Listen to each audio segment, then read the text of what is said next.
Olá, alunos de ciência, sejam bem-vindos a mais uma aula sobre desenvolvimento sustentável. Essa aula é de número 25 que vocês podem encontrar lá em materiais, na aba de atividades do Google Classroom.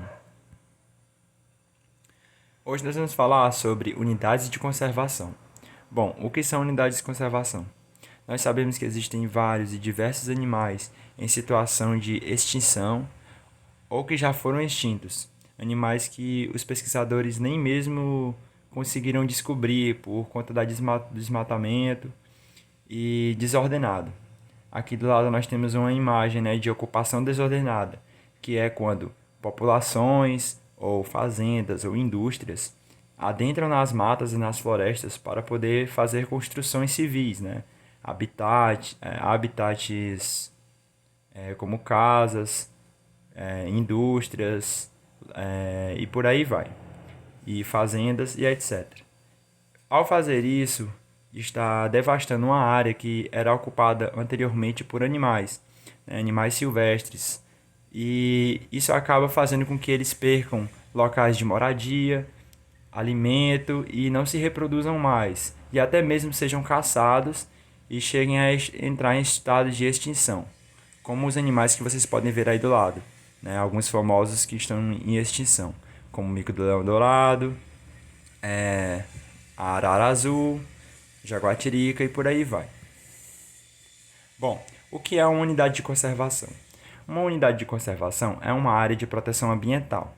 As unidades de conservações, ou UCS, são legalmente instituídas pelo poder público nas suas três esferas, municipal, estadual e federal.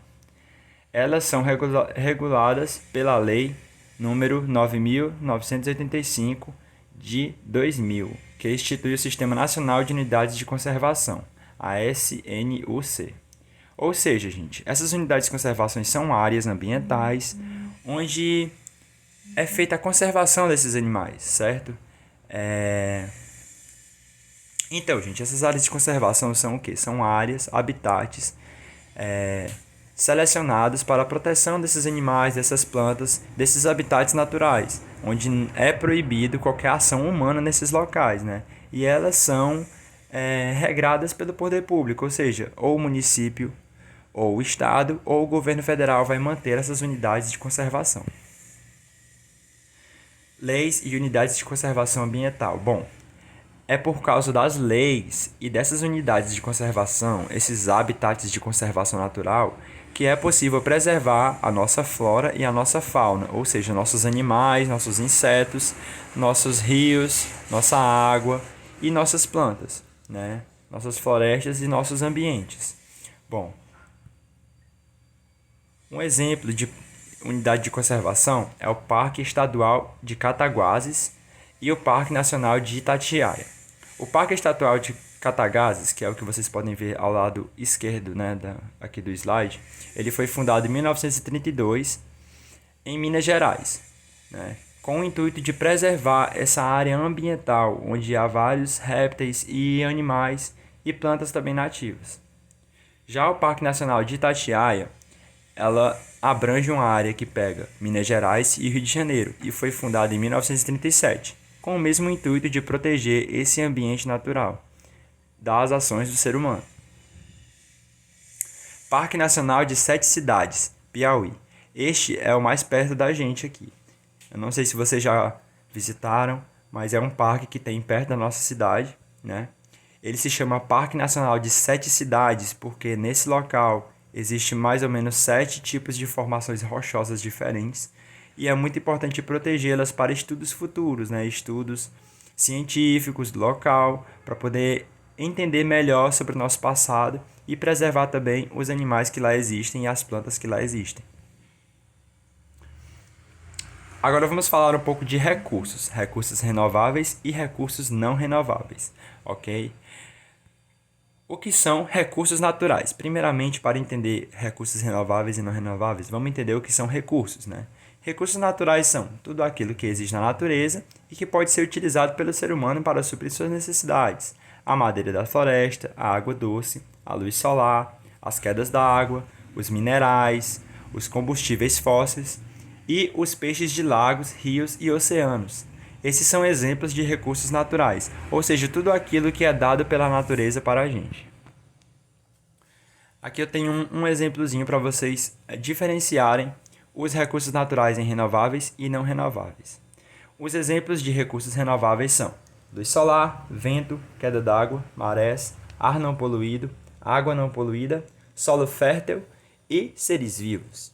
Já os não renováveis são combustíveis fósseis e minerais. Vamos entender o porquê. Bom, no lado esquerdo, os recursos renováveis, nós temos itens que se renovam, ou seja, que com o passar do tempo, você vai ter aqueles itens novamente. A água das chuvas, por exemplo, ela vai sempre estar caindo em alguma determinada época do ano, então ela é renovável. Os seres vivos também, eles se reproduzem e podem voltar a servir para a gente. Já os não renováveis são aqueles que só existem em uma boa parte de quantidade na natureza. E se você remover totalmente, ele não será reposto. Como os combustíveis fósseis, ou seja, o petróleo. Nós sabemos que o petróleo ele é derivado de matéria orgânica do passado, né, como os seres vivos que existiam aqui, como os dinossauros e grandes plantas.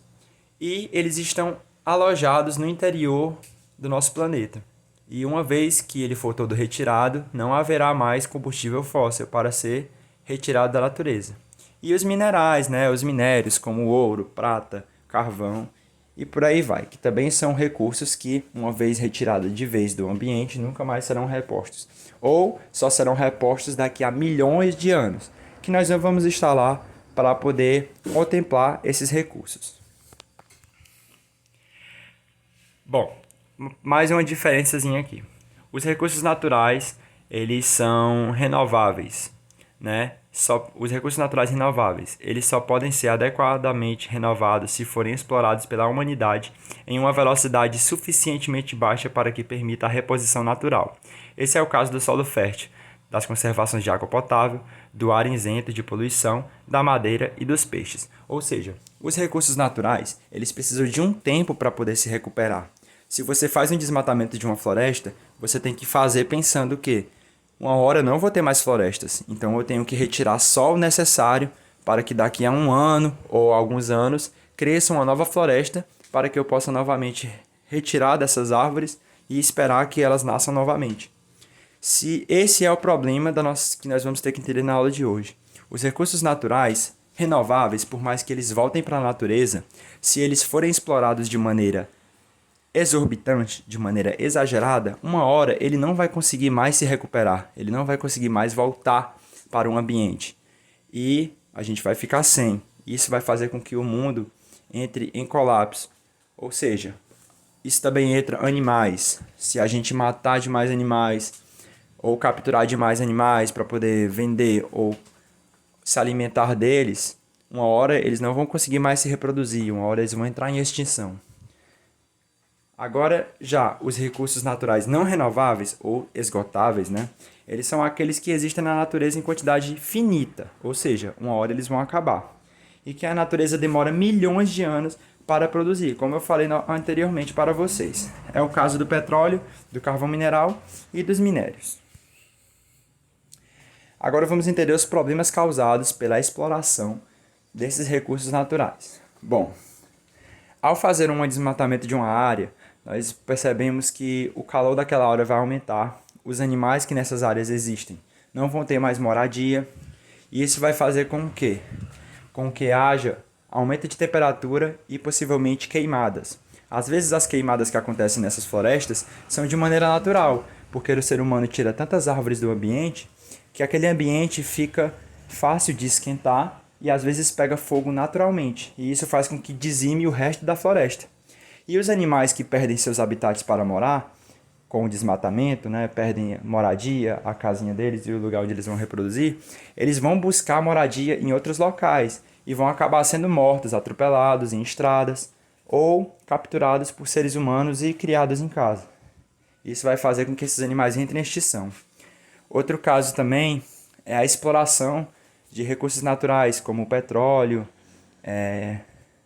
carvão mineral e produção de plástico por aí nessas indústrias. As indústrias fazem o quê? Elas acabam poluindo o ar, elas acabam poluindo a água porque tudo que é despejado deles são despejados para a natureza. Eles despejam todos os produtos químicos na água. E isso faz com que peixes morram, a água não tenha mais qualidade para beber e não sirva nem para a gente nem para os outros animais. E o principal, o aquecimento global. Com todos esses fatores acontecendo, a temperatura do mundo inteiro, do globo terrestre, vai aumentar consideravelmente, o que vai fazer com que haja o aquecimento global. O aquecimento global, consequentemente, ele faz com que as calotas polares elas derretam e façam com que o nível do oceano aumente. O nível do oceano aumentando vai fazer com que a gente perca áreas nos nossos litorais, que algumas cidades vão chegar a ser engolidas pelo oceano daqui a alguns anos.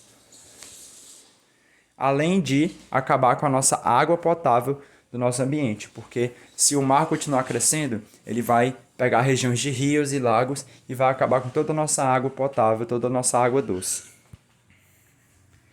Agora, como ajudar? Vamos entender um pouco de como nós, como cidadãos, podemos ajudar com a diminuição desses impactos causados pelo ser humano.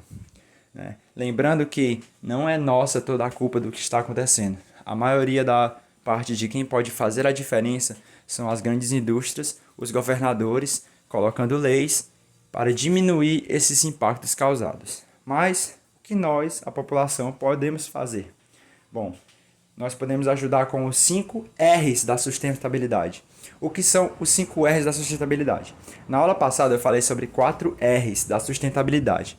Porém, nós podemos agregar mais um novo R, né? Então nós temos 5 R's da sustentabilidade, que são 5 palavrinhas começadas com R, que nós devemos seguir como se fosse nossa lei, como se fosse nossos mandamentos como seres humanos para uma boa convivência. Bom, o primeiro R é refletindo.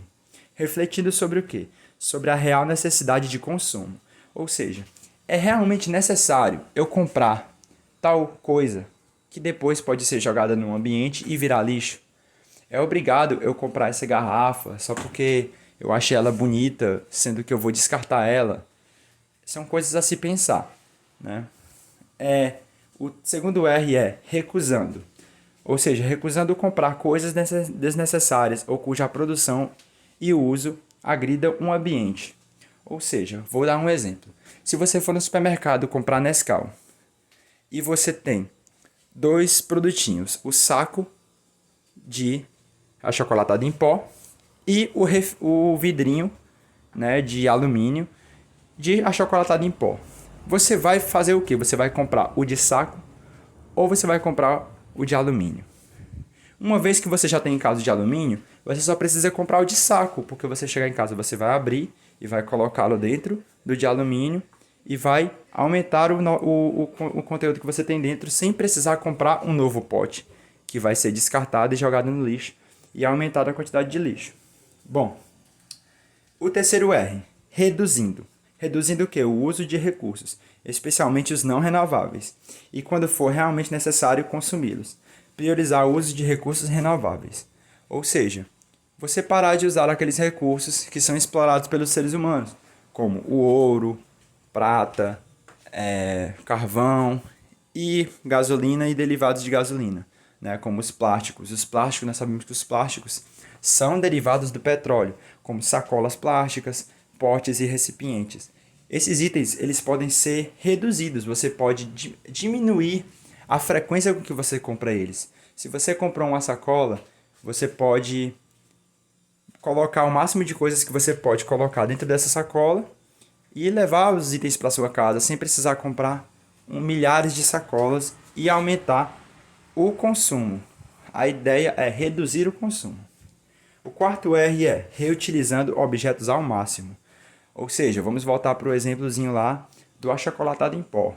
Se você tem o refil em casa, o vidro, né, o recipiente de alumínio, você pode estar utilizando ele o ano todo, ou a vida toda, se ele for bem higienizado. Você pode estar sempre repondo aquele vidro. Ou você pode usar ele para colocar outras coisas, né, outros temperos, ou outros utensílios de casa. E o quinto R, mas não menos importante, mas que faz parte do todo, é reciclando materiais, como plástico, metal, papel e vidro. Vocês podem utilizar esses materiais para diversas obras, que vai depender da criatividade de vocês, né? Criar bancos, assentos, prateleiras e por aí vai, certo? Então esses são nossos 5 R's da sustentabilidade. Gostaram? Deem um joinha, fiquem atentos para as próximas aulas, beleza? E até mais, gente.